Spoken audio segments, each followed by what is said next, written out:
la simbología que se utiliza en instrumentación. ¿Ya? Entonces, muchas gracias. Vamos a ver símbolos generales en instrumentación. Ya vamos a poner ese título, o simbología en instrumentación.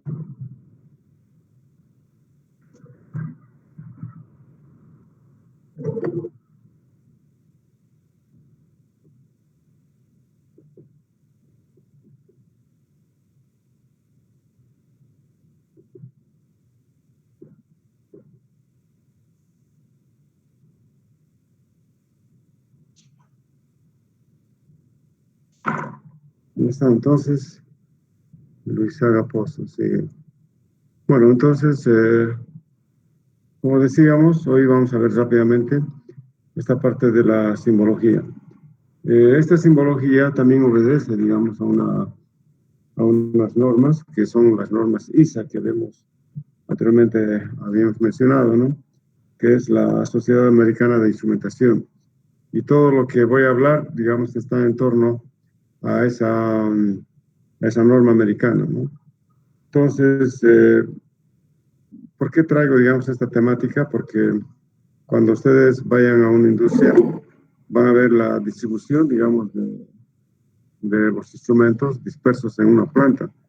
Entonces, para que haya un control adecuado, digamos, de la fábrica o de la unidad productiva, hay una sala de control. Y en esta sala de control suelen haber, digamos, diagramas básicos de la distribución de los instrumentos que están en planta. A ver, voy a entrar al texto que ustedes, o que su compañero nos ha proporcionado. Voy a compartir rápidamente. Y lo que voy a resaltar ahí es la parte de la simbología, pero de una forma muy genérica y muy rápida. Como ustedes tienen la bibliografía, yo voy a dar las líneas maestras solamente, ¿ya? A ver, denme un segundo. Voy a entrar a mi carpeta de instrumentación y información técnica, ¿no? Y aquí está el texto. No, perdón.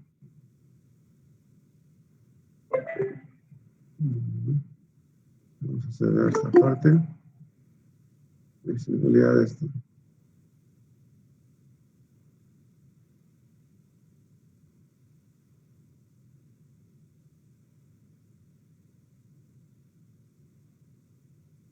Bueno, están viendo el libro, ¿no? Sí, doctor. Ya. Entonces, en este texto, pues, vamos a ver la parte de simbología. Transmisores, medidas de presión. No sé, tal vez viene simplificado este texto.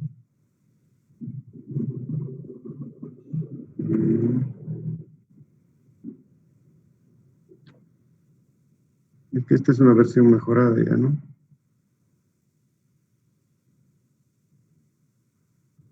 Ayer hemos hablado la clasificación en función de la variable de proceso. A ver, códigos de identificación 26. Creo que es la página 60 y tantos. Doctor, sería resumen norma ISA, está en la página 54. 54, ¿no? Sí, ahora Sí. vamos a ver. Gracias.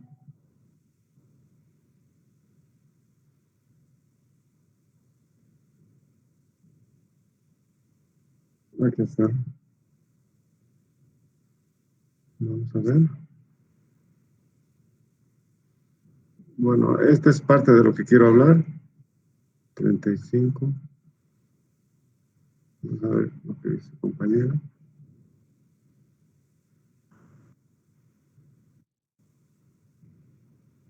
Aquí está, esto es lo que quiero discutir un poco. 54. Bueno, estamos en la página 54, pero no. Bueno, esta es una parte de lo que quiero hablar hoy día, pero vamos a empezar primero por... Hay una tabla, creo que es la página 64.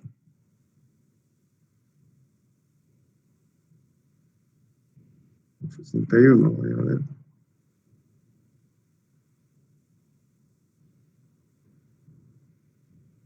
No, que no era.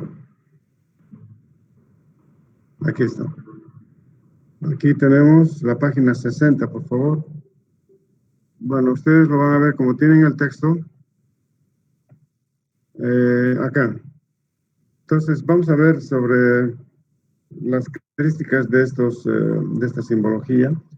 Y una de las primeras simbologías es tomar, digamos, el abecedario. Acá ustedes pueden ver, acá dice en inglés, ¿no? Bueno, está muy mal codificado este texto, ¿no? Acá dice códigos de identificación de la norma DIN.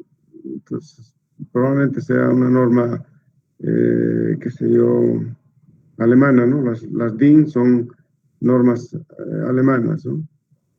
Entonces, esta norma alemana, seguramente la norma ISA ha adoptado, digamos, para que todo el mundo utilice este abecedario. Entonces, vamos a empezar rápidamente, ¿no? Lo que ustedes tienen que saber, lo más importante, las variables que se controlan en una determinada planta, principalmente temperatura, presión, nivel y flujo. Y cuando uno tiene que levantar, digamos, la distribución de estos equipos, uno debe utilizar, digamos, ya no dibujar el equipo o el módulo electrónico, sino utilizar simplemente un círculo. Entonces, estos círculos, en su interior tiene que estar nominalmente una letra. Si empezamos por el abecedario, aquí por ejemplo dice la A, la B y la C, no hay ningún tipo de codificación. Entonces aparentemente estas tres primeras letras se reservan para instrumentos que no están, qué sé yo, codificados o que no, o son instrumentos nuevos que se quieren introducir. Por ejemplo, un osciloscopio. El osciloscopio, por ejemplo, si se fijan con la letra O, dice libre, dice, ¿no es cierto? Otros dicen que nota, dice, ¿no? Entonces, cuando uno levanta la leyenda, uno debe bautizar, como quien diría, a lo que se refiere la A. Por ejemplo, la B. La B yo puedo utilizar como, por ejemplo, un quemador. En inglés es burn, B-U-R-N, burn. Entonces, o si digo quemador, burner, ¿no? Entonces, yo puedo poner un círculo y codificar con la letra B mayúscula la letra del quemador. La letra C igual, si tengo un TCD, digamos, un detector de conductividad térmica, sé que estoy midiendo la conductividad térmica.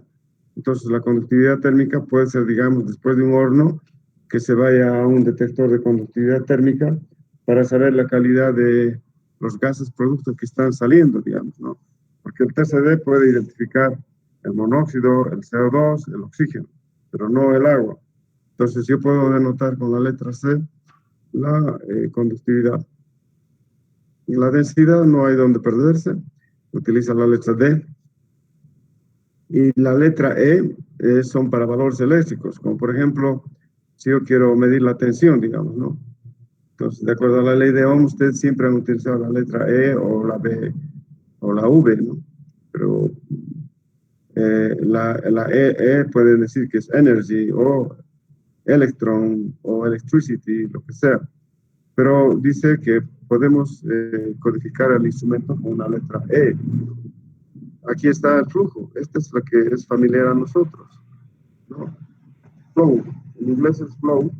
Por lo tanto, flow es caudal, cantidad o paso, ¿no? Entonces, podemos denotar si es que en el diagrama de proceso hay un instrumento para identificar, digamos, la medición del caudal o el flujo, pues deberá haber una pequeña paletita y esa pequeña paletita tendrá que decir que se está midiendo el caudal, en este caso flow, ¿verdad? Acá dice G. La letra G generalmente se utiliza para la medición ¿no? Y la medición acá lo dice muy genérico, ¿no? Distancia, longitud, posición, ¿no? Entonces, puede ser, por ejemplo, cuando hablamos de posición, podemos hacer referencia, digamos, a una válvula que esté cerrada, digamos, al 50%, o 3/4, o 1/4 de cierre. Entonces, podemos poner sobre la llavecita la letra G, ¿no? Entonces, puede ser G o puede ser también la letra H, que indica de que es una válvula manual, ¿no? Fíjense, la I, la J y la K también están reservados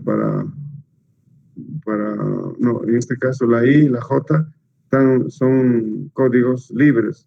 Entonces uno puede utilizar la I y la J para denotar un determinado instrumento. Por ejemplo, en un instrumento llamado, por ejemplo, el puente de Wheatstone, en vez de poner el galvanómetro, yo podría poner la letra I para denotar el paso de la intensidad de corriente, ¿no? Luego, la variable K, que es tiempo. Acá está el nivel, que va a ser familiar a nosotros, level, ¿no? Entonces, podemos combinar, por ejemplo, la L y la G, por ejemplo, ¿no? Porque, digamos, un tubo nivel de un caldero, se utiliza la letra L y G, ¿no? Level gauge, o gauge significa medición, distancia, longitud, etc., ¿no? O posición también. Fíjense, la humedad está con M, ¿no? En alguna edición, por ejemplo, he visto la letra, no me acuerdo si es la letra H, pero vamos a tomar en cuenta, digamos, esta última edición como valedera, ¿no? Fíjense, la N y la O son también codificaciones libres para utilizarlos en proceso. Y acá está la variable presión, que es P, ¿no es cierto? Si fuera, digamos, un indicador de presión, yo podría utilizar PI. Si fuera temperatura, TI, ¿no? Y si controla más, podría ser PIC, digamos, ¿no? Porque son libres. Ahora, acá está la variable presión, la Q. Fíjese, la Q es calidad o propiedades del material, análisis, etcétera, ¿no? Luego tenemos otras variables como la radiación. Voy a ver, creo que sus compañeros están queriendo ingresar. Bueno, tendría que salirme para admitirlos, ¿no? Bueno, entonces, esperen sus muchachos. Luego vemos la radiación, ¿no? Aquí, por ejemplo, si tenemos ondas, por ejemplo, en un horno, ¿no? Si hay liberación de calor, podríamos poner, digamos, esta letra R, ¿no? La S es speed, en inglés es speed, que es velocidad. La T es temperatura, ¿no? La U es otra vez libre, es multivariable, podemos utilizar para otra medición, digamos, en instrumentación. Por ejemplo, podría ser, qué sé yo, la temperatura del rocío o, qué sé yo, la humedad específica. O sea, ustedes pueden bautizar y en la leyenda colocan, ¿no? La V es viscosidad, omega, en este caso W, es velocidad másica, X, Y, Z pueden ser libres, ¿no? Entonces, deben tomar en cuenta este abecedario para la nominación de los instrumentos. A ver, voy a ver más adelante.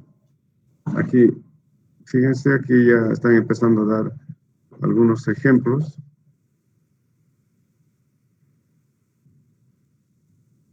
Fíjense, esta es una bomba. Utilizan la P, por ejemplo, ¿no? La P370. Luego, Flow Element es la FE, es Flow Element, ¿no? Aquí hay un HI, que es el H. Vamos rápidamente. Si no nos acordamos, el H creo que es libre. H, manual. Es un control manual. Entonces, aquí tenemos un control manual. Este es un transmisor de flujo, etcétera, ¿no? Entonces, este es un ejemplo que lo estamos viendo en forma aleatoria. Ahí, fíjense, diferentes plantas. Yo voy a tomar un ejemplo sencillo para que ustedes, fíjense cómo se controla, digamos, la variable presión. Este es el PIC. Fíjense, hay un círculo y hay nominalmente un número abajo.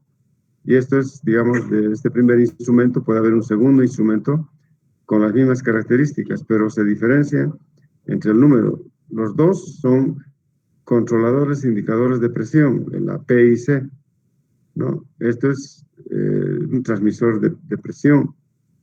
Fíjense, hay señal eléctrica, señal enlace mecánico, y aquí está la válvula. Y aquí es neumático, ¿no? Hay una señal neumática que hace que esta señal de presión transmita, ¿no? Entonces acá, esta es una cámara que es un elemento final de control. Restringe dependiendo del set point o el punto de consigna que se ha hecho en este instrumento. Y así podemos encontrar no solamente controladores indicadores de presión, podemos encontrar controladores indicadores de temperatura. En vez de válvula va a haber un elemento primario acá y va a corregir la entrada de elemento primario y corregir con un elemento final de control, ¿no? Entonces hay un enlace lógico en casi gran parte de las unidades, ¿no? Y aquí vamos a ver algunas leyendas que voy a yo genéricamente hablar, porque voy a hacer un solo ejemplo y voy a darles una tarea para que puedan ustedes hacer lo mismo, ¿no? Acá, por ejemplo, tienen la base de una columna de destilación. ¿Qué es lo que tiene que controlarse, digamos, en una columna de destilación? Por ejemplo, dice level, ¿no?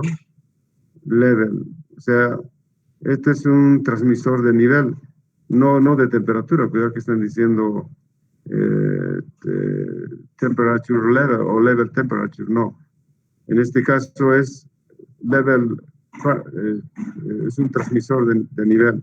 Level en inglés es nivel. Entonces, seguramente aquí este recipiente o torre de destilación ha alcanzado un determinado nivel y en realidad esto es un DPI, un indicador de presión diferencial. Enseguida les voy a explicar para qué sirven los DPIs, D mayúscula, P y latina, DPI, ¿no? Diferencial pressure y otros indicador, ¿no?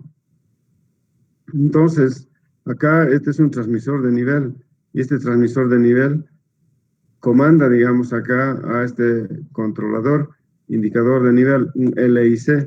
Voy a agrandarlo en la gráfica. Entonces, acá dice LIC, que quiere decir, este es un controlador, a la vez indica y también, bueno, el nivel, ¿no? Es un controlador indicador de nivel. Entonces, si es un controlador, está mandando una señal neumática. ¿Se dan cuenta? Esta señal neumática para que restrinja el elemento final de control. Si la presión diferencial es mayor, entonces esta manda una señal, este controlador de nivel. En realidad debería ser un DPI aquí, ¿no? En vez de LT, un DPI. Como les digo, enseguida les voy a explicar con el ejemplo que voy a dar. Entonces, este es un controlador, manda una señal a la válvula. Si la presión diferencial está mayor, entonces abre la válvula para que purgue el sistema, ¿no es cierto? Y todo está sincronizado, ¿no? Entonces, aquí hay instrumentos de temperatura, instrumentos de flujo, etc. Son transmisores, son controladores, etc. Esto es, por ejemplo, la letra A, seguramente lo están bautizando como en inglés, amount, que es cantidad, ¿no? Entonces, esta seguramente define la cantidad que hay que liberar del sistema, ¿no? Aquí, por ejemplo, esto se parece a un reactor. un reactor llamado FCC. En inglés, F significa fluid, la C es catalytic y la última C es cracking, fluid, o si no al revés, fluid cracking catalytic, ¿no? Ese es un catalizador del hecho fluidizado que rompe las moléculas, ¿qué quiere decir? Y eso se lo hace por efecto de la temperatura. Entonces, por ejemplo, voy a explicarles un poco también estos reactores FCC. A ver, voy a ver. Bueno, no lo dice para qué ejemplo es, ¿no? Solamente es genérico. Pero si nos fijamos en la simbología, pues hay distribución de un montón de instrumentos en esta planta.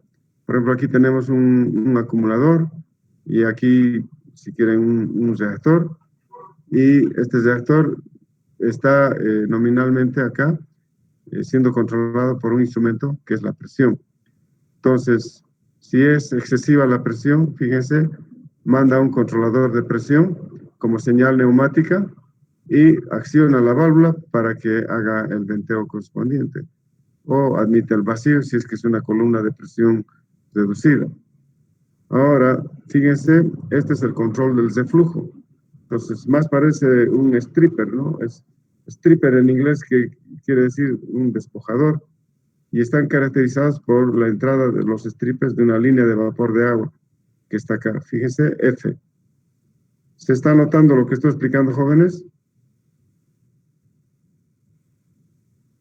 Sí, doctor. Ya, entonces aquí con el cursor estoy diciendo de que hay un flujo, es un flujo de vapor. Entonces, voy a ver enseguida, les voy a mostrar los reactores de FCC, tienen más o menos esta forma. Entonces, he querido ver a qué diagrama significa esto. No lo dice, solamente es genérico. Para diagramas simplificados, dice. Ejemplos de grado de detalle, dice. Entonces, que yo quiero explicar acá, que en una fábrica ustedes van a ver, digamos, una distribución de líneas y distribución de equipos. En este caso, estoy diciendo, hay un flujo de vapor de agua y esto teóricamente es un stripper, ¿no? Stripper en inglés es despojamiento, ¿no? Entonces, este despojamiento, qué sé yo, se hace con el objetivo de liberar los compuestos livianos y acá está comandado por una variable presión, se hace el vacío, admite para el control de la presión. No siempre es presión positiva, en este caso es presión reducida. Acá tenemos el reflujo. Entonces se sabe que se va a condensar acá un determinado fluido en este acumulador. Entonces este acumulador, parte de este acumulador va, qué sé yo, va nuevamente a retornar hacia la columna de destilación. Entonces, si aquí pintara un nivel de líquido, este nivel de líquido, la única forma de salida es a través de esta línea gruesa que están viendo. Entonces, puede accionar una bomba, la bomba pasa por una placa orificio, acá está un transmisor de flujo porque transmite, luego da la cobertura a la válvula, este es un controlador de flujo, puede abrir o cerrar, y entonces este líquido, como viene por presión, retorna hacia la columna de despojamiento, ¿no? El stripper. Entonces, una parte es retornado al sistema, ¿para qué? Para mejorar, digamos, la salida de este producto llamado destilado, ¿no? Entonces, en la medida que hace la distribución de estas válvulas, se torna, ¿no? Y caso contrario, pasa por otro controlador de flujo. Aquí dice, es un transmisor de flujo porque está pasando, va la señal hacia el controlador y este controlador, digamos, lo que hace es, bueno, este es un transmisor en realidad, ¿no? Este controlador lo que hace es abrir o cerrar la válvula a través de una señal neumática.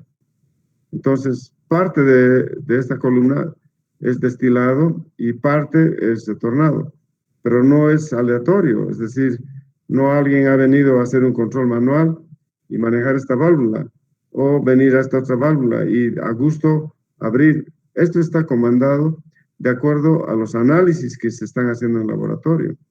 Entonces, la gente que está estudiando ingeniería química, es posible que vaya, digamos, a una refinería o a un pozo petrolero, donde vean este tipo de diagramas, ¿no?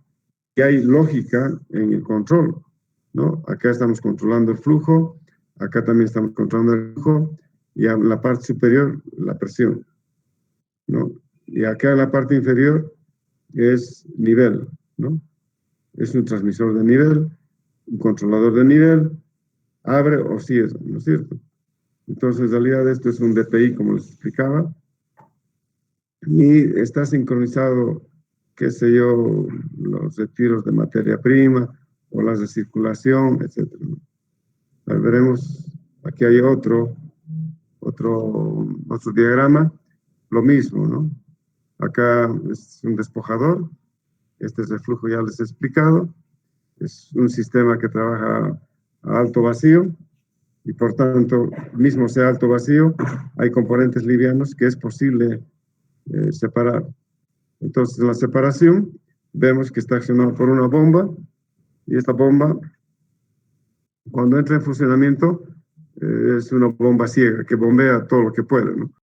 Pero alguien les restringe el paso, que es una válvula. Y lo mismo, para retirar, hay un controlador de flujo.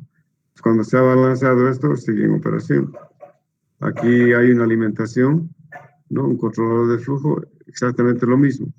Toma el elemento primario, entra al controlador y el controlador toma una acción correctiva del elemento final de control. Entonces, si aquí se fijan, hay la retroalimentación, ¿no? ¿Y por qué estás retroalimentando? Porque el intercambiador de calor acá está ingresando, ¿cierto? Entonces, se definirá el nivel de temperatura por la apertura de este flujo, ¿no? Entonces, debería de repente aquí haber un controlador de temperatura más, ¿no? O aquí en el interior. Pero estos son diagramas muy generales. Aquí hay un controlador de nivel que también está haciendo la purga, ¿no? Y aquí hay un contador de cantidad, amount. Aquí hay un reactor, por ejemplo, ¿no? Este es un reactor cerrado, lo mismo, ¿no? Hay sensores para medir la temperatura, que es un elemento primario. Acá está el controlador, es controlador indicador de temperatura, y seguramente lo que mitiga, digamos, en el controlador es accionar, digamos, estas paletas de rotabilidad para mitigar el calor. Pero fíjense que esto también debería estar comandando la camisa, porque la camisa es la que está haciendo, digamos, la transmisión de calor. Entonces, si bien este tiene comando para mitigar la transmisión de calor, pero también está comandando la entrada de vapor hacia la camisa. Entonces, puedes restringir la válvula, ¿no es cierto? Este es un controlador indicador de cantidad, seguramente, pero lo que aquí estás restringiendo es el vapor. Entonces, está sincronizado la medición del fluido que está acá adentro respecto, digamos, a lo que está siendo calefactado por la camisa. ¿Sí? Aquí hay agua de refrigeración. Entonces es simultáneo, ¿no? Entonces puede haber una reacción exotérmica o endotérmica, dependiendo del tipo de reacción que se esté provocando acá. Si fuera endotérmica, entonces hay que habilitar este sistema. Si fuera una reacción exotérmica, entonces puede ser, por ejemplo, un sistema fermentativo, donde está levantando la calor, entonces hay que accionar no el vapor, sino el agua. Entonces, estas plantas son multiuso. No crean que por lo que está aquí el vapor y el agua, puede que combinen ambos sistemas, ¿no? Pero generalmente es uno a la vez, ¿no? Ahora, si fuera muy sensitivo, digamos, el tipo de reacción, lógicamente, si está exagerando con la temperatura, deberá ingresar agua sobre la marcha y anularse el vapor, ¿no? Ya está. Y seguimos un poco viendo. Este es un intercambiador de calor, y aquí la variable flujo y la temperatura son los responsables, ¿no? Entonces, fíjense, el fluido entra y seguramente se condensa acá, y acá hay una entrada de agua fría para que haga el intercambio de calor. Entonces se controla el flujo de entrada, el control flow, acá, y qué sé yo, aquí el control de la temperatura, y debe accionar, digamos, esta válvula, ¿no? Para mitigar la entrada o salida. Fíjense que aquí no hay, bueno, aquí hay una señal de entrada, entonces aquí es la entrada, entonces seguramente puede ser que el líquido frío está yendo por el interior y por la carcasa está pasando el vapor, ¿no? Este es caudal de gas, etcétera. Entonces, en la simbología, esta simbología es típica, ¿no? Es un controlador de temperatura, acciona la válvula, lo mismo acá, ya está. Fíjense, hay una distribución de círculos que en casi la mayoría de los procesos, ¿no? Entonces, yo voy a dejar un poco a su lectura para que tengan cierto dominio en estos diagramas, porque es necesario que sepan estos diagramas para, para poder interpretar los planos cuando vayan a una empresa, ¿no? Aquí hay radiación, hay velocidad o frecuencia. Este, por ejemplo, es un transmisor de frecuencia, ¿no? Que va a definir la rotabilidad del motor, en este caso, ¿no? Esto ya me adelanté a explicarles en los motores de corriente continua y alterna. En los motores de corriente alterna, lo que se varía es la frecuencia, ¿no? La frecuencia. Y si variamos la frecuencia, pues definiremos el tipo de rotabilidad del motor. Y también hemos hablado de los motores de corriente continua, y ahí solamente es la diferencia de potencial. Entonces podría utilizar también este diagrama, ¿no? Y aquí están las cantidades que van a retirar, ahí están los instrumentos para vacío, esto es para nivel, aquí está, ¿no? LG les he dicho hace rato, ¿no? Level gauge, level gauge, si queréis en inglés, ¿no? Entonces, en realidad es un tubo nivel. Ustedes han debido ver, los que han hecho prácticas en el CTA y ver el caldero, hay un tubito de vidrio. Ese tubito de vidrio tiene un nivel, y ese nivel, como es un vaso comunicante, si está el nivel, se supone que adentro en el tanque grande está también ahí el nivel. Pero ese tubito de nivel se puede interpretar como un LG, ¿no? Y la ventaja de este instrumento, que no solamente es tubo nivel, si fuera tubo nivel, habrá que anular el LT y este LG. Hay que anular esto, ¿no? Entonces, solamente un tubito de nivel sería esta rama, un círculo y poner LG. Y eso es un control manual. En cambio, este es un controlador con un transmisor de nivel. Acá dice level transmitter, dice, ¿no? Y entonces transmite a distancia y lo que se está marcando, evidentemente, el nivel de líquido, ¿no? Este número 100 significa que son 100 instrumentos distribuidos, ¿no? Aquí hay un número 8, son 8 instrumentos en una planta, ¿no? Aquí está, miren lo que les decía. Solamente decía que hay que anular este sistema. Si fuera un tubo de nivel como el caldero que han visto, sería LG, su círculo, nada más. Pero en este caso está diciendo que es iluminado. Entonces hay un foco que va a permitir ver el nivel de líquido, ¿no? Entonces podemos ver un montón de variables, ¿no? Aquí está una bomba de agua, está la cabeza de un transmisor de intensidad, aquí está el caudal, ¿no?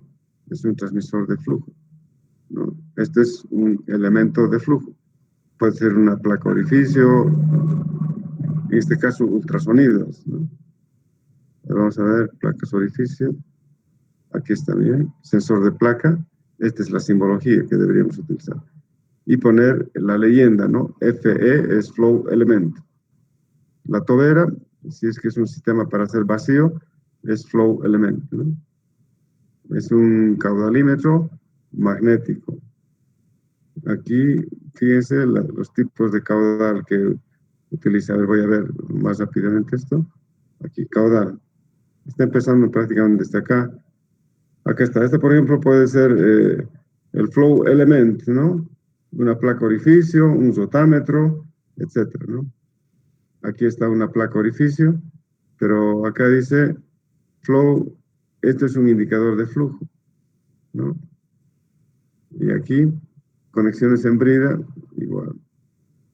Este es sin placa orificio, este es con placa orificio. Ahora aquí abajo, placa orificio con conexiones en vena contraída, dice, ¿no? Entonces el típico, la placa orificio, aparte de medir, digamos, la presión diferencial, este transmite la señal. Placa orificio con tomas en vena contraída o radial o en tubería conectada, o transmisor caudal, presión diferencial, etc., ¿no? Entonces, ahí el tubo pitot. El tubo pitot también es un flow element, ¿no? La placa orificio, el tubo venturi, el tubo pitot promedio. Generalmente el tubo pitot mide la velocidad del fluido en un solo punto, pero fíjense, estamos encontrando un múltiple tubo pitot donde toma la señal de la velocidad en diferentes lugares de la tubería, ¿no? Este es un canal, es un vertedero, etcétera. Entonces, se pueden imaginar la cantidad de aplicaciones que existen en la industria, pues van a haber este tipo de señales y normas, ¿no? Entonces, yo generalmente en clase lo que solía hacer es solamente tomar en cuenta lo más relevante, ¿no?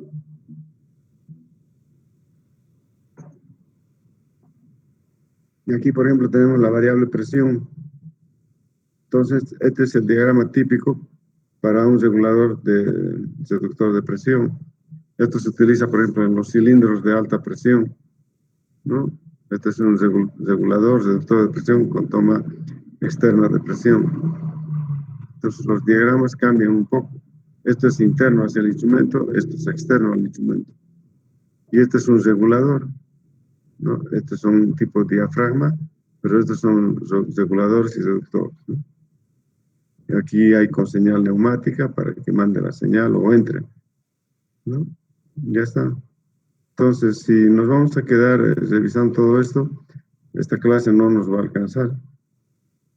Entonces, están codificadas todas las variables, jóvenes, desde válvulas, aquí seguramente va a terminar.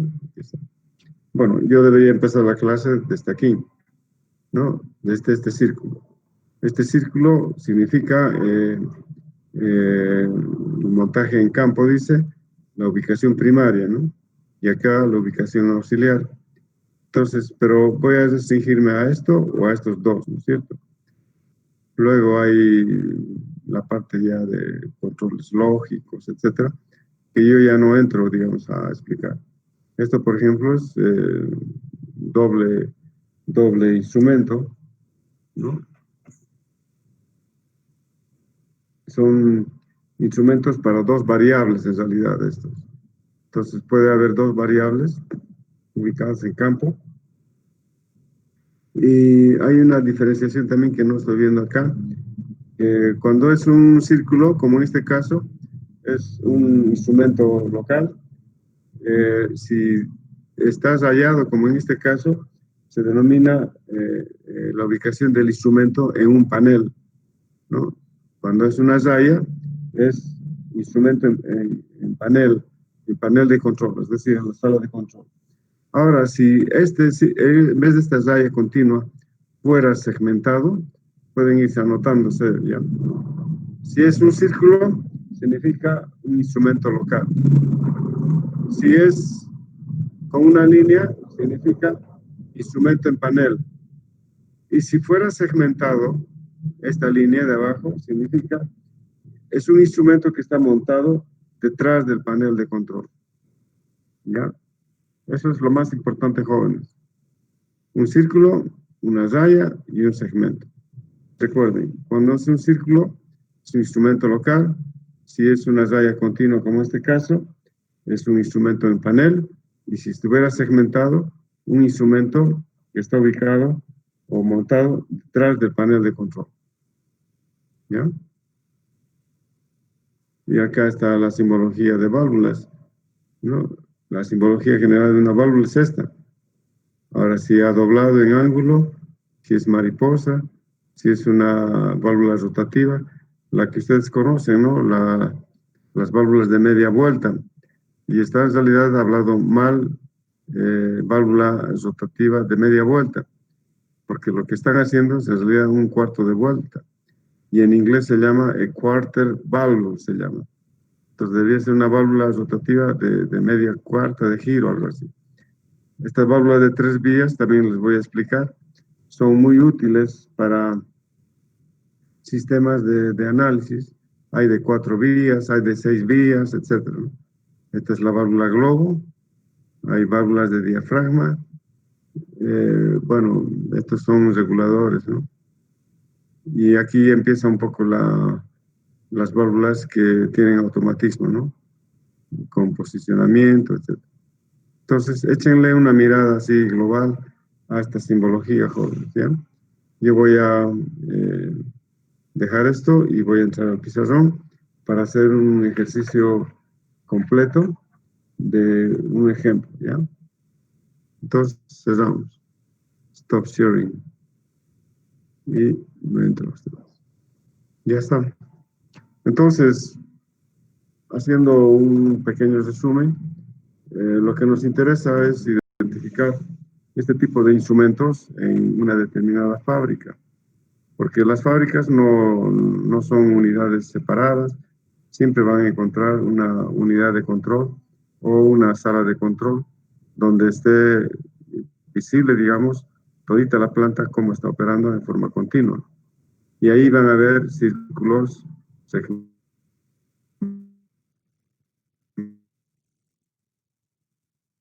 segmentos, etcétera, etcétera. Y hacen que identifiquen presión, temperatura, nivel, flujo. Ahora puede que haya algunos instrumentos incorporados como la medición de densidad, la viscosidad, etcétera. Y ya son complementos, ¿no? Lo único que hay que poner ahí es nominalmente poner las letras libres y levantar una leyenda, decir qué significan esas letras libres, ¿no? A ver, antes de poner el ejemplo, siempre yo doy una recomendación general a todos los estudiantes, ¿no? Por ejemplo, he hablado de un proceso. En este proceso, bueno, las siglas, lo he dicho en inglés, es el FCC, ¿no es cierto? Puedo hablar del HDS, puedo hablar del POM, puedo, puedo poner el WGS, etcétera. Hay un montón de procesos que ya están estandarizados en todas las industrias distribuidas en el mundo. Yo solamente voy a poner algunas siglas que he estado hablando de industrias, ¿no?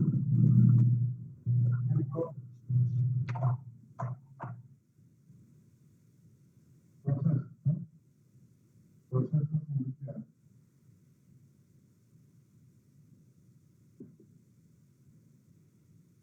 Para empezar, hemos visto un poquito, digamos, la parte de la destilación del petróleo. Destilación a presión reducida.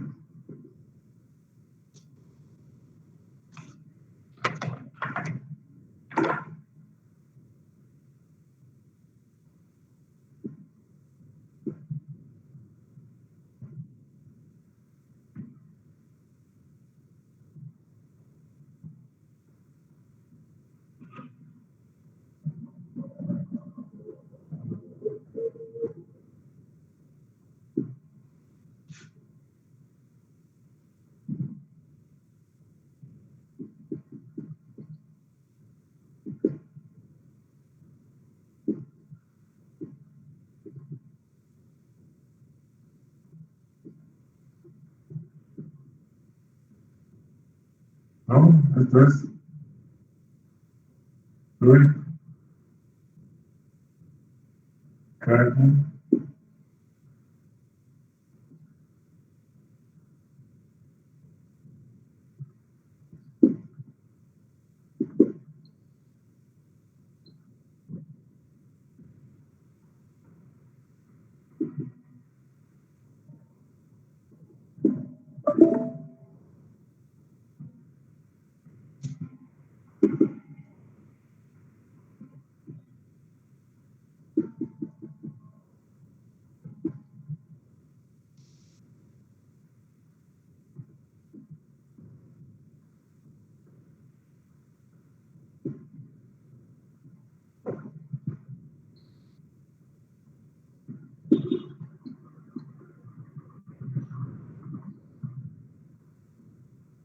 ¿Ya está? En líneas generales, he puesto, digamos, muchos procesos, ¿no? Y puedo continuar haciendo más procesos, pero lo más esencial es de que ustedes tengan, digamos, la base, la base teórica de todos estos procesos. Si alguien, por ejemplo, cuando digo etcétera, pueden estar frente a una planta de oleaginosas, una planta de procesamiento de sacarosa, digamos, como la caña, ¿no? Caña azucarera. Podemos hablar de industrias lácteas, industrias de carbonatación de bebidas, ¿no? Dulces o alcohólicas, lo que ustedes quieran, son bebidas carbonatadas, ¿no? Por ejemplo, las dulces son la Coca-Cola, qué sé yo, y los diferentes sabores que ustedes han visto. Son bebidas carbonatadas. Podemos ver también una planta que captura, digamos, el CO2 para precisamente hacer estas bebidas carbonatadas, ¿no? De todas maneras, el CO2 sigue yendo hacia la atmósfera, porque cuando ustedes toman una bebida carbonatada, al poco tiempo están eliminando los gases y en realidad es el CO2 que están eliminando, ¿no? Solamente da un engaño al organismo el CO2. Una Coca-Cola cuando está saturada con mucho CO2 y ustedes están tomando, da una sensación de frescura cuando están tomando, ¿no es cierto? Pero a los 10 minutos están eliminando el gas y todo el gas porque su temperatura corporal está del orden de los 37 Celsius y entonces se está marchando como gas, ¿verdad? Pero si una Coca-Cola, perdón, pero si una Coca-Cola no tuviera la suficiente carbonatación, entonces no les va a gustar tomar, ¿no? Si un vaso de Coca-Cola lo han abandonado una mañana, en la tarde quieren tomar, pues sabe horrible esa bebida y lo desechan antes de tomar, ¿verdad? Pero en esencia, este resultado final es lo que está en su organismo. O sea, no tendrían que tener problemas en tomar esa Coca-Cola en la tarde, ¿no? Lo único es el vicio, ¿no? El vicio es de que tiene que tener sensación de frescura en la garganta, ¿no? Lo mismo pasa con los helados. Hay muchos helados que son de celulosa. Pues muchos fabricantes le ponen celulosa, ¿no? Y la celulosa no es ningún alimento. Es como si estuvieran echándole fibra, digamos, ¿no? Y cuando toman el helado, es un helado muy suave, parece cremoso, etcétera, pero les están engañando. ¿Por qué? Porque han puesto un polímero llamado la carboximetilcelulosa, el CMC. Pues le ponen un porcentaje X los fabricantes y cuando va a cristalizar todo el sistema, ustedes degustan ese helado y es un helado suavecito, ¿no? Sabor a piñas, a fresas, frutillas, qué sé yo. Pero lo que se están alimentando es celulosa, ¿no? Y la celulosa a veces entra y sale del organismo. Pero ahí lo que nos interesa son los procesos. Tienen que saber la base, ¿no? El aspecto teórico de estos procesos, ¿no? Por ejemplo, hoy podría ser el proceso HDS. HDS. HDS en inglés es eh, Hydrodesulfurization Process. El proceso de hidrodesulfurización es la eliminación de azufre de ciertos compuestos. Entonces puedo tener un diagrama HDS, ¿no? Yo tengo aquí un diagrama de HDS donde están distribuidos todos los instrumentos para lograr este propósito, que es el HDS. Pero sabemos que el fundamento básico del HDS es eliminar el azufre. Pero, ¿qué ejemplos podrían poner ustedes de procesos HDS? A ver, alguien que pueda animarse y decirme qué es un proceso HDS.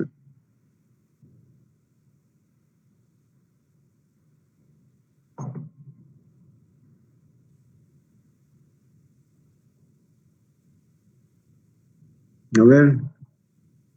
No, Yo para un proyecto de análisis hice una desulfurización para luego pasar a obtener N-parafinas. Eso es en el campo del petróleo, ¿no es cierto? Sí, Y a ver, desulfurización de queroseno. hidrodesulfurización. ¿Cómo ha hecho la hidrodesulfurización?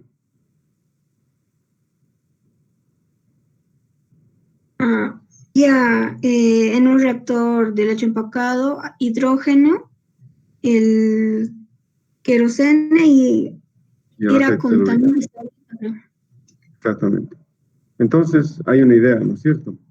Entonces, es un proceso de HDS, en este caso lo ha mencionado, es un reactor de lecho fijo, donde en su interior hay un catalizador, que puede ser el cobalto molibdeno o el níquel molibdeno, ¿no? El COMO o el NIMO. Entonces, cuando ingresa el hidrógeno juntamente el aceite lubricante tiene azufre. Y entonces debemos eliminar este azufre que está estructuralmente en el aceite lubricante. Entonces, cuando ingresa el hidrógeno, captura el azufre y lo libera como ácido sulfídrico y se tiene, digamos, el aceite exento de azufre y es un color brillante, ¿no? Es un color parecido a la miel, ¿no? De esa manera es un aceite base, ¿no es cierto? Entonces, lo que estamos queriendo decir es de que cualquier proceso que se plantee, ustedes tienen que tener el fundamento básico del proceso. Rápidamente, en la lista que tengo en el menú, el primero que he anotado es destilación a presión reducida. Hemos visto algunos ejemplos ya.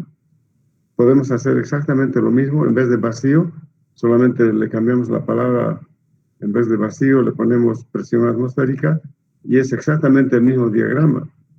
No estamos haciendo la succión con una bomba o con unas toberas, donde dice vacío, ¿no es cierto? O presión reducida, decía, creo. Entonces, en este caso, cambiamos la flecha y lo hacemos a la derecha y el diagrama puede hacer lo mismo. El proceso FSC es un proceso catalítico y en realidad el catalizador ya no viene en formas estructuradas, sino viene en polvo, ¿no? Y entonces cuando ingresa el hidrocarburo en presencia de este catalizador y a alta temperatura, este polvo se encarga de romper los eslabones de carbón. Por ejemplo, el petróleo cuando ya no se destila, puede salir 18 átomos de carbono, 5 átomos de carbono y una sustancia negra, ¿no?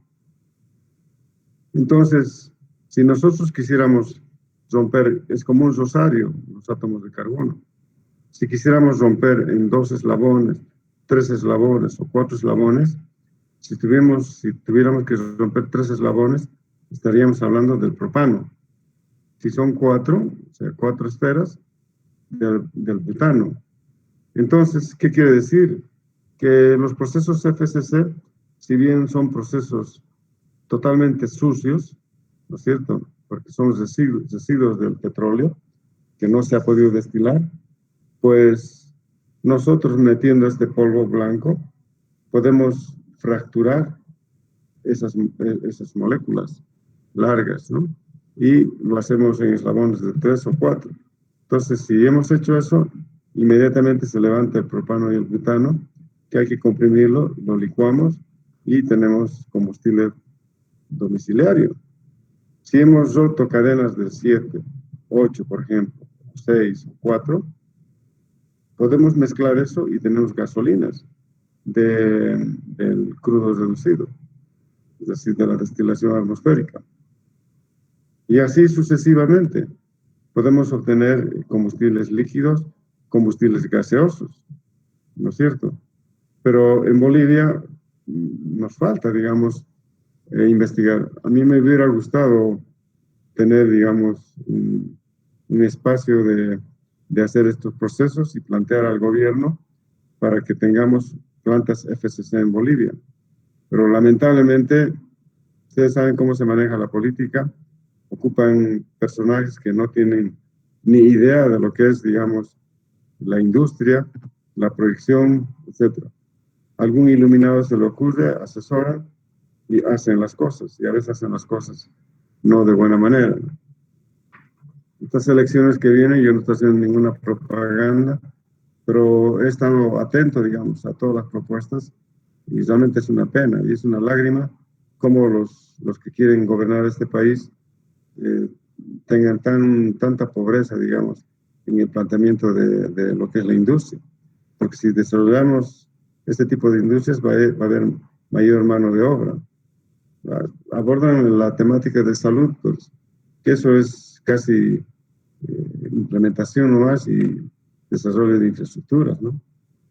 Pero plantear este tipo de procesos, muchos de ellos no tienen ni idea, ¿no es cierto? Hay algún profesional que se apega, digamos, al partido gobernante y empiezan a plantear procesos, ¿no? Como el caso de la planta de urea que tenemos en el Chapare, ¿no? Y ustedes no se imaginan la cantidad de procesos alternativos que podría Bolivia avanzar, pero sin embargo hacemos negocios que mucha gente no se entera, ¿no es cierto? Por ejemplo, cuando cae el gobierno de Sánchez de Lozada para que entre Evo Morales, se quería hacer un negocio de exportar el gas por Chile. Los salteños han muerto, se han sacrificado, y ustedes saben toda la historia, y prácticamente lo han derrocado a ese gobierno, porque ese gobierno no ha leído ni siquiera la historia de Bolivia. Y cuando le preguntan ahí, debajo del puente de Brooklyn, cuando estaba paseando, le dice, ¿cuál ha sido el error de su gobierno? Y Sánchez de Lozada lo primero que dice, mi mayor error ha sido no haber leído la historia de Bolivia. Entonces, si la gente ha leído la historia y ha visto los procesos, etcétera, pues nuestro país debería estar sumamente adelantado y deberíamos ser el país número 1 en toda Latinoamérica, porque somos ricos, extremadamente ricos, jóvenes. Nos han despojado el cobre los chilenos, ¿no? Antes estaba en boga, qué sé yo, el salitre, el guano, etcétera, pero después cuando vienen los alemanes, Haber y Bosch descubren la urea y dejan de todas las plantas de tener interés. Pero más allá, los ingleses sabían que había cobre. Y Chuquicamata hoy en día es uno de los yacimientos más grandes del mundo que explotan el cobre. Eso era nuestro. En el norte, ustedes saben, en la Amazonía, todo lo que es el caucho. Imagínense quién utiliza el caucho en el transporte automotor. Luego tenemos en el occidente los minerales, desde la explotación de la plata, el estaño, hoy en día los metales nobles como el oro, el platino, etcétera, etcétera. ¿No es cierto? Y después tenemos guerra con los paraguayos y tenemos la suerte de que no nos han quitado o no hidrocarburos. En Paraguay, hoy en día están abandonadas esas tierras. Se han sacrificado hombres bolivianos y hombres paraguayos. ¿Para qué? Para que la naturaleza nos bendiga. En Paraguay encuentran lagartijas en ese monte. En cambio, en el monte nuestro, después de la cercha que hacen después de la guerra, ahí están los mayores campos gasíferos de Bolivia. También petróleo. Entonces, tenemos un país demasiado rico y lamentablemente no se maneja la economía. Para darles un ejemplo, los paceños hicieron tanta bulla por no exportar el gas por Chile, pero por abajo hoy en día hay un gasoducto que es desde Sica, que es La Paz, y se va hasta Arica. Arica es chileno, y hay un poliducto antiguo. Y por ese poliducto antiguo, hoy en día estamos botando todo lo que no hemos podido destilar del petróleo. Y eso se llama el crudo reducido. Y claro, los técnicos bolivianos piensan que han hecho un super negocio y le han puesto un nombre que se llama el RECON. RECON significa reconstituido. ¿Y qué es lo que hacen los bolivianos? Este crudo que no hemos podido destilar se lo mezcla con gasolinas livianas para mejorar, digamos, la viscosidad a la hora de bombear, porque son compuestos espesos ya.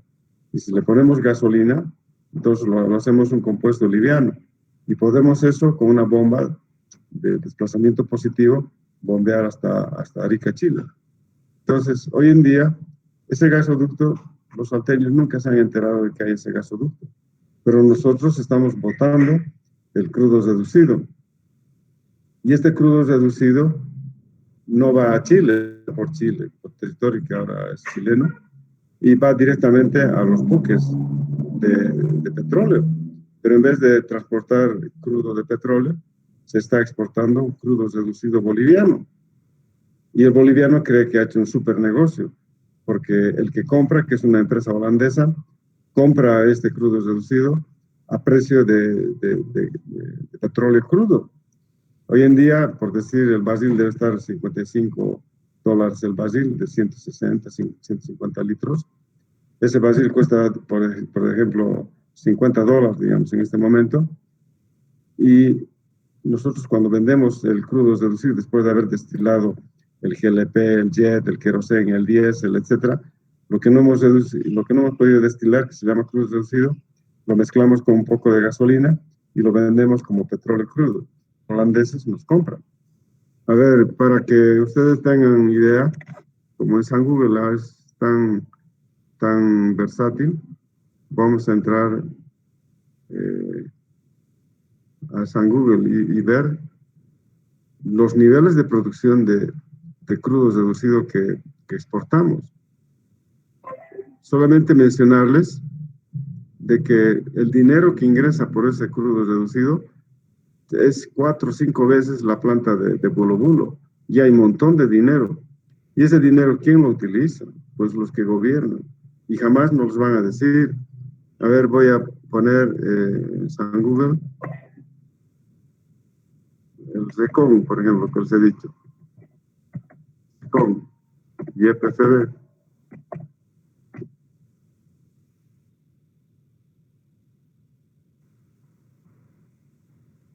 Acá, fíjense, voy a abrir aleatoriamente.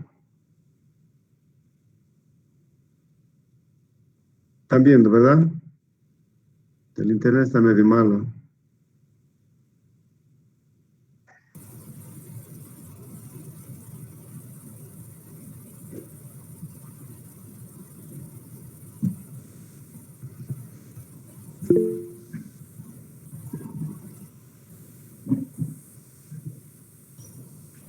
No lo puede abrir.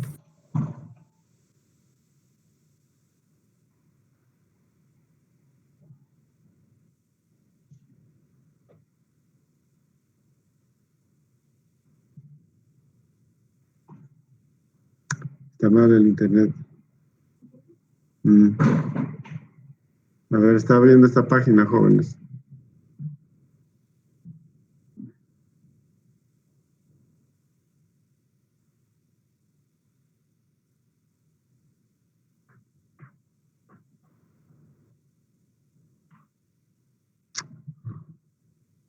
Aquí está. Sí, doctor, la señal de Comteco y de Entel está medio mal. Sí, pero bueno, están viendo un poco.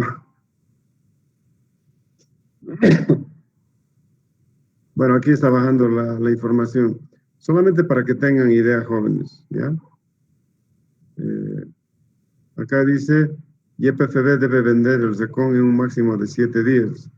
Pero esta es una información del 29 de agosto del 2007, ¿no? Pero hoy en día seguimos. A ver, podríamos poner estadísticas, ¿no? Aquí dice 280,000 barriles de petróleo crudo o crudo natural en el puesto de Arica, dice. Entonces, inclusive ponen mal la información. No es petróleo crudo, nosotros no vendemos petróleo crudo, ¿no? Y tampoco crudo natural en puerto de Arica. Lo que mandamos es crudo reconstituido. Aquí están. Tiene entre 5 y 7 días para vender y evacuar los 300,000 barriles de crudo reconstituido. Anótense esto, 300,000 barriles nomás. 300,000 barriles, lo que va a vender. ¿Ya? 300,000. A ver, vamos a ver otro dato. Llevamos hasta Arica esto. Podemos entrar a estadísticas también. Ahora voy a poner precio del petróleo crudo. El Brent, vamos a ver.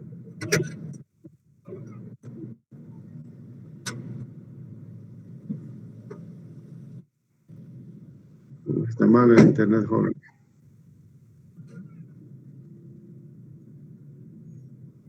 A ver, mientras esto abre, vamos a poner fecha y todo.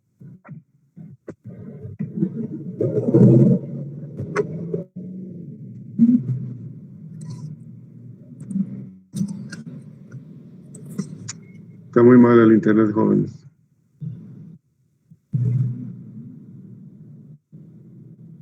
Bueno, voy a pararla porque no hay. ¿Me están viendo, jóvenes? Sí, doctor. Ya. Ya, a ver, anótense, por favor. En la próxima clase vamos a discutir rápidamente. No puede ni salir el precio del petróleo crudo en este momento. Eso quería que hagamos un ejercicio bien básico para ver la cantidad de dinero que se mueve. No, está dando vueltas y está mala la conexión.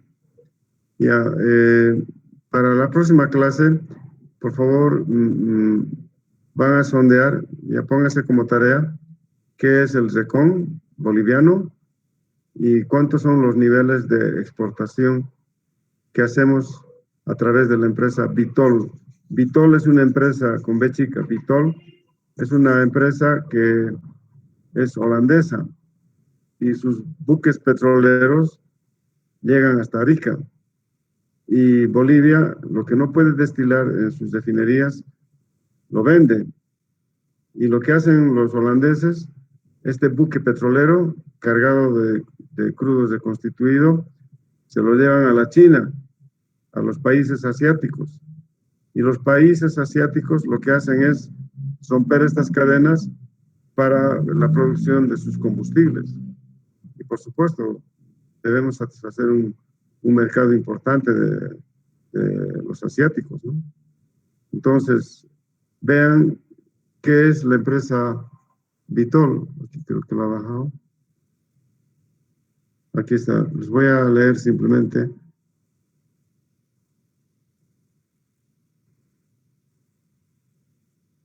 Es una empresa holandesa. Es como un barco pirata, jóvenes.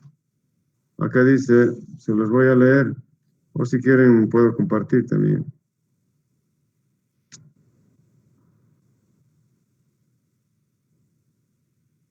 A ver, voy a compartir toda la pantalla. Sure. Aquí está. Están viendo, ¿verdad? He puesto Vitol con B chica. Y ahí dice, el grupo Vitol es una compañía global de comercialización de energía y productos básicos que fue fundada en Rotterdam. Esto es en Holanda, ¿no? Vitol tiene 40 oficinas en todo el mundo, en Ginebra, en Houston, Londres, Singapur, etc.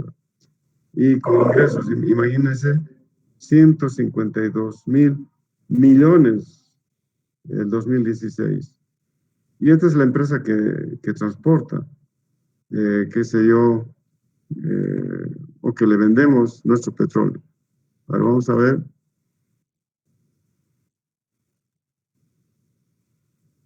Vitol y EPFD, vamos a ver. EPFD.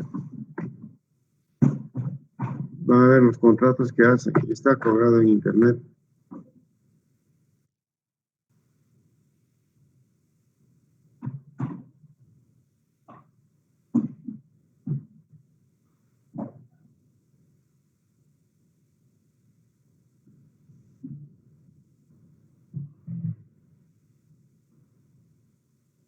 Claro.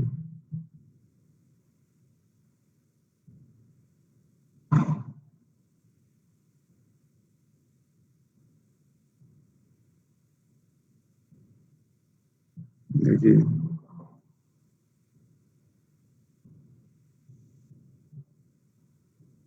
Entonces, Como tarea, ustedes vean el RECON y vean el proceso FCC.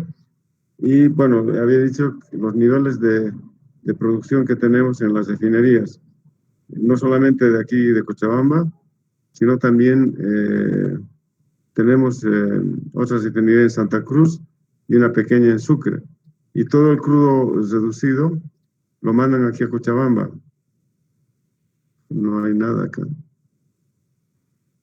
Vamos a ver otra página.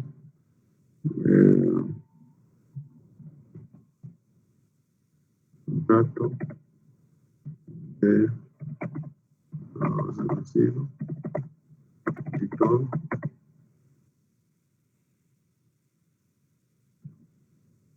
Y YPF.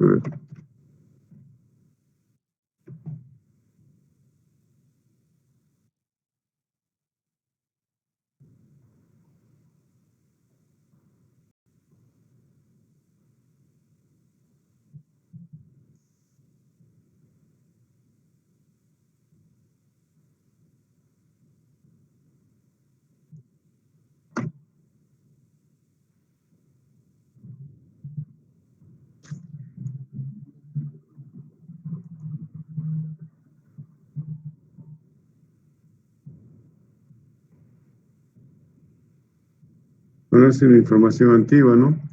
Pero tiene que haber información actualizada.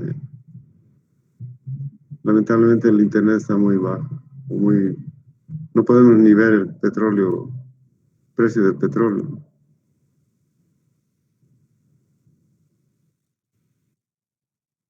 Doctor, el precio del petróleo me salió que ha bajado un 34,79% en estos meses. ¿Cuánto? Y un 34,79% ha bajado. De la Y producción para de... marzo, sí, para marzo encontré el último dato de $33,91 el precio del petróleo. Aquí está. Septiembre de 2020 está a $41, fíjense. 35 euros. Bueno, es lo mismo. Agosto de 2020 está a $45. Estaba muy próximo a 50. ¿No? Este es a este precio vendemos. Imagínense, a ver, multipliquen 300,000 por 45.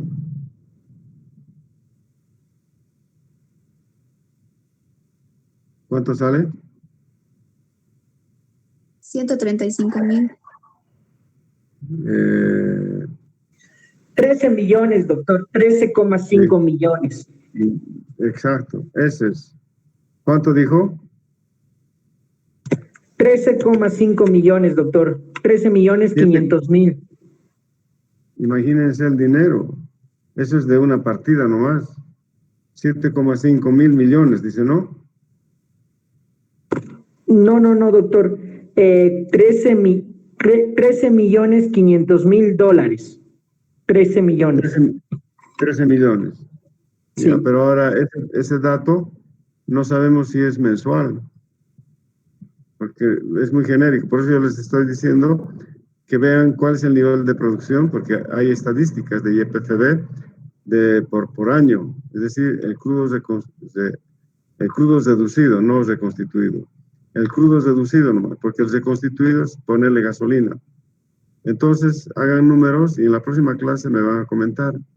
Es decir, cuánto crudo así tal cual reducido se produce y hagan la multiplicación por estos $45 que está vigente del petróleo crudo. Y van a ver la producción de YPFB anual. Es decir, cuánto hemos producido de crudo reducido para luego vender. Y entonces hacemos un negocio bien tonto, porque son millones de dólares que nos ingresan, pero no revertimos esto en nuevas plantas. ¿Por qué no hemos hecho una planta FCC en Bolivia? Porque imagínense, hasta la anterior semana hemos estado esperando el ingreso de diésel de la frontera. Ahorita no hay diésel en el oriente, por ejemplo. Pero nosotros somos buenos para exportar crudo reducido del cual podríamos sacar el diésel, la gasolina, el GLP. Realmente somos tontos los bolivianos en no transformar estos compuestos pesados en compuestos livianos que beneficiarían. Entonces preferimos vender, qué sé yo, a precio internacional de crudo, como en este caso $45. Y si ustedes se fijan, lo que estamos comprando el diésel, estamos comprando en precio internacional. Y cuando entra al país, el país ha derrochado mucho dinero, por decir, ha comprado a 15 o 18 bolivianos el litro de diésel, por ejemplo, pero cuando lo distribuyen los surtidores en Bolivia, lo venden a 3.7 bolivianos. Es decir, ustedes saben que está subvencionado el diésel. Entonces hagan números, la cantidad de plata que realmente botamos, ¿no es cierto? Y podríamos minimizar con una planta FCC y tener, digamos, ese ahorro de dinero, de mucho dinero, que pagamos casi 4 veces más lo que se paga internamente. Entonces, tendríamos un montón de dinero y distribuir esta riqueza para otros usos. Así que les dejo con ese comentario, jóvenes, ¿ya? Véanlo ustedes. Yo quisiera que encuentren este contrato y ha firmado por mucho tiempo, digamos, YPFB, ¿ya? Entonces, cuando hablo yo finalmente de los procesos, tienen que tener el fundamento básico, porque después levantar los diagramas es relativamente sencillo, ¿ya?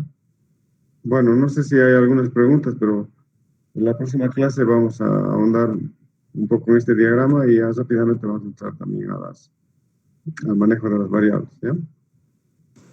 Doctor, una consulta. De lo que escribió en la pizarra y nos fue explicando un poco una estructura ahí, ¿será que nos puede mandar foto, por favor?